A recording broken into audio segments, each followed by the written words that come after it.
So hello, what's up mga idol? Welcome ulit for another content. And for today's video, Xiaomi Redmi A7 Pro. Ano ba mga top features na pwede natin mo-consider dito sa napakamura at super sulit na smartphone ngayon ni Xiaomi? Tara, pag-usapan natin.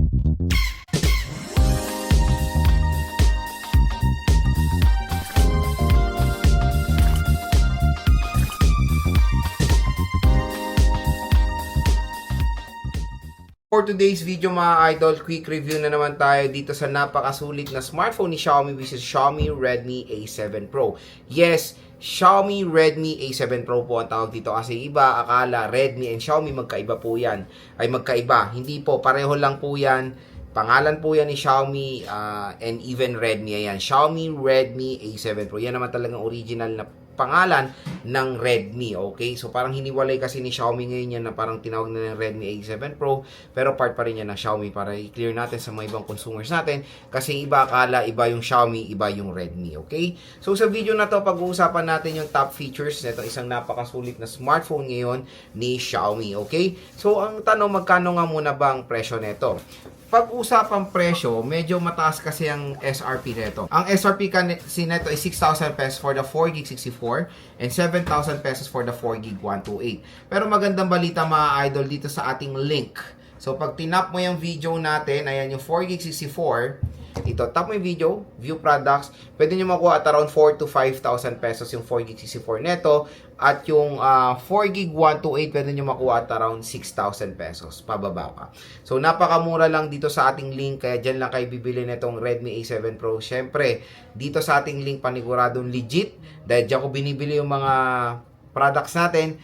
At no worries, official stores po yan netong si Xiaomi, okay? So, tap mo yung video, may shopping button dyan or yung link nandito sa video natin. Lulubog lilitaw lang yan. Diyan kayo bumili netong A7 Pro dahil exclusive po yung discount na yan dito sa ating video, okay? So, nga, ang mga top features nito na pwede natin mo-consider, isay-isay natin dito sa video kung gustong-gusto nyo mag-purchase ng Xiaomi Redmi A7 Pro. So, una natin pag-usapan na hindi siya feature, pero more on buying factor, etong design. Tingnan nyo naman ang design na itong smartphone na to. Diba, when it comes sa itsura, parang simple lang even the module. Pero yung color, tingnan nyo naman yung color niya. Napaganda sa personal, para siyang, alam mo dito yung, ano ba ma-describe ko dito? Parang Hermes lookalike na orange, ganun siya. Hindi siya parang orange ng 17 Pro Max. Pero may dating, eye-catching, uy, munti ka pa mahulog. At meron siyang glittery effect. Matte finish siya, hindi siya madulas sa kamay, very comfortable. Pero again mga idol, pag ginamit nyo to outdoor, paniguradong eye-catching po yung design na to si Redmi A7 Pro. So design and aesthetic for me, perfect 10 ang mo-offer na itong device na to. Even naman na Xiaomi Redmi A5, maganda rin naman na yung offer niyan before. Yung kanyang camera module, hindi naman siya nagkakalay sa predecessor. Medyo humaba lang ng konti, pero camera performance or camera feature, wala namang pinagkaiba sa predecessor, okay? So malaki battery niya, pero na-maintain naman din yung pagkanipis, hindi siya mataba at hindi rin po mabigat etong si Redmi A7 Pro. Isa maganda i-consider sa smartphone na to is of course yung napakalaking display quality. Sa display kasi neto, ano naman na talamak na Xiaomi dito yung meron mga malalaking screen size. So screen neto is 6.9 inches. It is an IPS LCD display with the resolution of HD+ 720p. In fairness for the needs of brightness, mataas, 800 nits of brightness siya. Ang maganda kasi dito mga idol, malaking tulong tinatawag nating, ayan, meron siyang outdoor mode. So, pag inon mo yung outdoor mode na yan, ayan o, diba? 800 nits lang to, pero ang taas ng brightness level niya. So, very helpful yan sa mga consumers natin na ginagamit to sa trabaho. Or, yon ginagamit as a navigating tool, parating nasa outdoor. So, kahit na nasa outdoor kayo, makikita nyo pa rin ng very, very clear etong display ng Redmi A7 Pro. And in fairness for the color reproduction, kahit na HD+ 720p resolution lang siya or IPS, napaganda ng color reproduction, very sharp.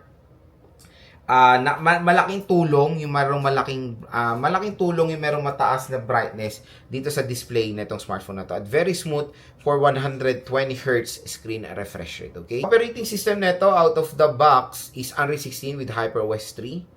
Okay? So, sa processor niya is Unisoc T7250. So, yung processor niya, hindi to feature. Sinasabi ko lang yung mga ibang specs niya, hindi siya big feature.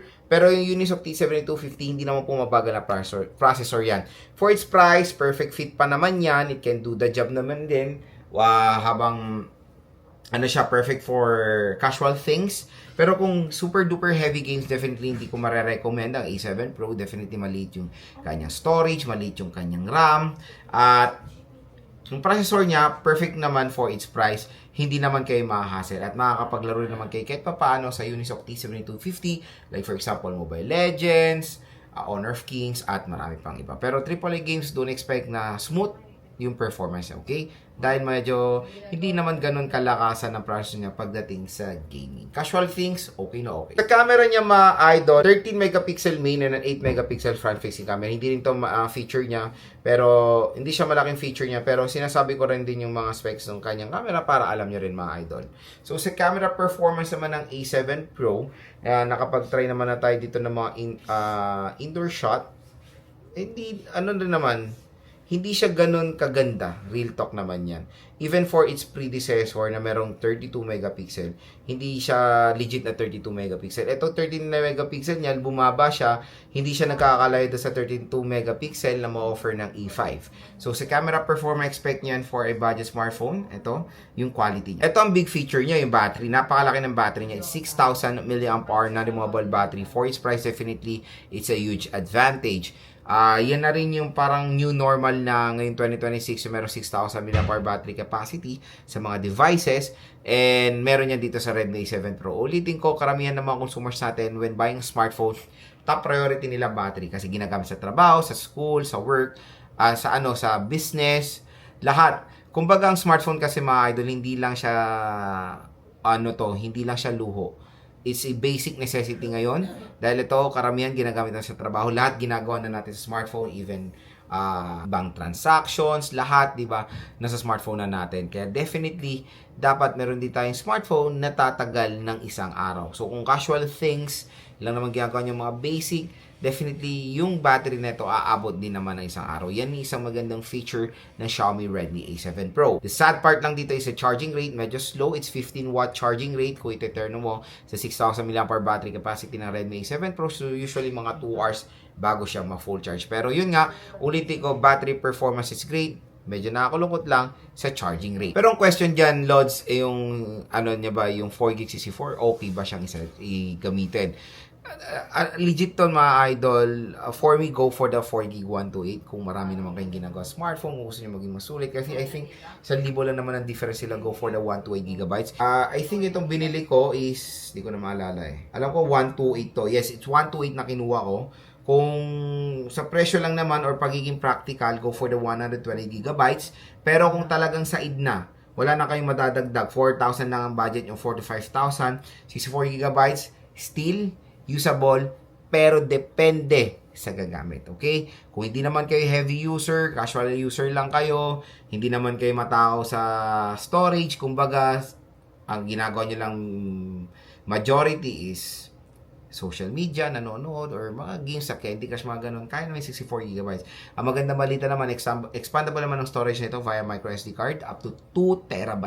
So, maglagay na lang kayo ng memory card, kahit naman mga 128 or 256, definitely marami na kayo malalagay dyan. Doon yung lagay mga photos, mga files, mga videos nyo. Tapos yung 64GB na gamitin nyo sa mga application or software update. So again mga idol, I recommend go for the 120GB. I think nasa 6,000 pesos lang naman yan, or 5 to 6,000 pesos, mas better mo kuha siya ng mura. Definitely dito sa ating video. So pag tinap mo yung video, view products, mura at bak sa presyo na mo ko itong Redmi A7 Pro. At dito, meron link dyan. No worries, official store po yan ni Samsung. Exclusive discount voucher na 1 to 2,000 pesos off dito sa ating video. Kaya grab yours now. Hanggang mura pa tong Redmi A7 Pro. Sana mga idol, nakatulong itong mga sinabi ko sa inyo. Kung nagde-decide kayo bumili ng isang murang smartphone ngayong 2026, ang Xiaomi Redmi A7 Pro.